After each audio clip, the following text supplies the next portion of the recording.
இனியும் பரந்தூர் மக்களை முதலமைச்சர் சந்திக்காவிட்டால் விவசாயிகளோடு தலைமை செயலகம் வந்து நானே முறையிடுவேன் என தமிழக வெற்றிக் கழக தலைவர் விஜய் எச்சரிக்கை விடுத்துள்ளார். சென்னை பனையூரில் தமிழக வெற்றிக் கழகத்தின் செயற்குழு கூட்டம் அக்கட்சியின் தலைவர் விஜய் தலைமையில் நடைபெற்றது. இந்த கூட்டத்தில் பல்வேறு தீர்மானங்களும் நிறைவேற்றப்பட்டன. அதனைத் தொடர்ந்து பேசிய விஜய், பரந்தூரில் போராடி கொண்டிருக்கும் விவசாயிகளை முதலமைச்சர் நேரில் சந்தித்து பேச வேண்டும், அதோடு அந்த இடத்தில் விமான நிலையம் வராது என்ற உத்தரவாதத்தையும் கொடுக்க வேண்டும் என வலியுறுத்தினார். இதையெல்லாம் செய்யாமல் முதலமைச்சர் கடந்து போக நினைத்தார். பரந்தூர் பகுதி விவசாயிகளையும் பொதுமக்களையும் நானே அழைத்து வந்து தலைமை செயலகத்தில் வந்து முறையிடுவேன், நிலைமை உண்டாகும் என்றும் எச்சரிக்கை விடுத்தார்.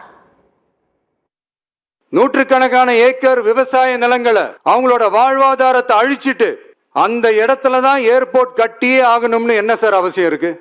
அப்புறம் எப்படி சார் நீங்க உங்களை மக்களின் முதல்வர்னு நான் கூசாம சொல்றீங்க? இப்பவும் ஒன்னும் குறைஞ்சிடல சிஎம் சார். உங்களுடைய அமைச்சர்களோ இல்ல உங்களுடைய அதிகாரிகளோ பேசக்கூடாது, நீங்களே நேர்ல சந்திச்சு பேசணும்.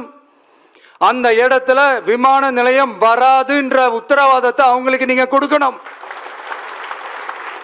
இதையெல்லாம் நீங்க செய்யாம எல்லாத்தையும் கடந்து போகணும்னு நீங்க நினைச்சீங்கன்னா பரந்தூர் பகுதி விவசாய மக்களையும் பொதுமக்களையும் நானே அழைச்சிக்கிட்டு வந்து தலைமை செயலகத்துல உங்களை நேர்ல சந்திச்சு முறையிடுற நிலைமை உண்டாகும்.